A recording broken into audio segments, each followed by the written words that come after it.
मान लो मेरे घर में नेगेटिविटी, मैं अपने ऊपर लेके बोलता हूँ ये बात को, मेरे घर में नेगेटिविटी है और मैं यहाँ पे जाप करूंगा तो उसका मुझे केवल 20-30% ही फल मिलेगा, क्योंकि 70 से 80% जो ऊर्जा है वो मेरे देवताओं को शुद्ध करने में, पितरों को मजबूत करने में, घर के प्रेत खा जाएंगे और जो नेगेटिविटी बैठी है वो खा जाएगी। 70% ऊर्जा मेरी बर्बाद हो जाएगी, केवल 30% ऊर्जा का अंश मुझे प्राप्त होगा। ये मेरे घर की कंडीशन है, ठीक है। अब 30% मिला, उसका असर मेरे शरीर के ऊपर लगेगा। वो 30% ऊर्जा पहली बात तो मुझे मजबूत करेगी, दूसरी बात मेरी नेगेटिविटी से मेरी सुरक्षा करेगी। तो वो 30% भी ओरा नहीं बना, सिर्फ मेरी मजबूती हुई है, मेरी मेरी वो भी। तो उससे ये बताओ तंत्र काट हमने कैसे कर लिया, क्योंकि जब वो शक्ति केवल मेरे ऊपर काम कर रही है, तंत्र के ऊपर तो उसने असर करना शुरू ही नहीं किया है।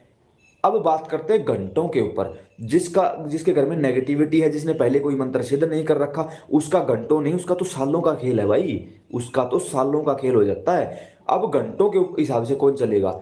जो पहले से ही सिद्ध है, जो कोई दिव्य संत है, कोई मतलब तंत्र प्रक्रिया में इतना प्रखर हो चुका है कि जिसके देखने मात्र से नेगेटिविटी भस्म हो जाती है। जब इसलिए मैं बार बार कहता हूं कि कोई योग्य संत हो, कोई गुरु हो, कोई तंत्र मार्ग में आगे बढ़ा हुआ साधक हो, उसको अपने घर बुलाओ।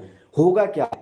अब जैसे ही मान लो मेरे पूज्य गुरु महाराज हैं, उनको मैं अपने घर बुलाऊंगा, तो घर आते ही जितनी देर तक वो मेरे घर पे रहेंगे, उतनी देर किसी की औकात नहीं कि कोई नेगेटिविटी वहां ठहर जाए। यहां पर घंटों का शब्द प्रयोग करेंगे, मेरे लिए घंटे नहीं चलेंगे, यहां किसी तत्वदर्शी संत के लिए घंटे चलेंगे। होगा क्या? जैसे ही वो घर पे आएंगे, उनकी जो ऊर्जा है वो उनसे पहले मेरे घर पहुंच जाएगी, चारों तरफ सुरक्षा कवच लगा देगी। वहां की नेगेटिविटी को तुरंत प्रभाव से उस स्थान को एक बार के लिए छोड़ना ही पड़ेगा, दूसरा उस नेगेटिविटी के पास कोई रास्ता नहीं है। घर पे आने के बाद वो तत्व के द्वारा, यानी दिव्य दृष्टि के द्वारा ये देखेंगे कि इस घर में किस व्यक्ति के शरीर पर या कौन से कोने में नेगेटिविटी बैठी है। फिर वो उस पूरे घर को चेक करेंगे, जिसको हम घर की स्कैनिंग बोलते हैं। पूरे घर की स्कैनिंग होगी, अगर गलती से वहां कहीं टॉयलेट इत्यादि में कोई नेगेटिविटी छुपी रह भी गई, तो वहां से जाके वो उस नेगेटिविटी को तुरंत प्रभाव से बाहर निकाल देंगे। अब एक बार के लिए हमारा घर पूरी तरह से शुद्ध हो चुका है। अब ना तो घर में, ना किसी कोने में, ना किसी व्यक्ति पर कोई भी नेगेटिविटी नहीं है। तो अब संत भगवान या वो साधक क्या करेंगे? अपनी शक्तियों का पहरा उस घर पर लगवाएंगे। क्यों?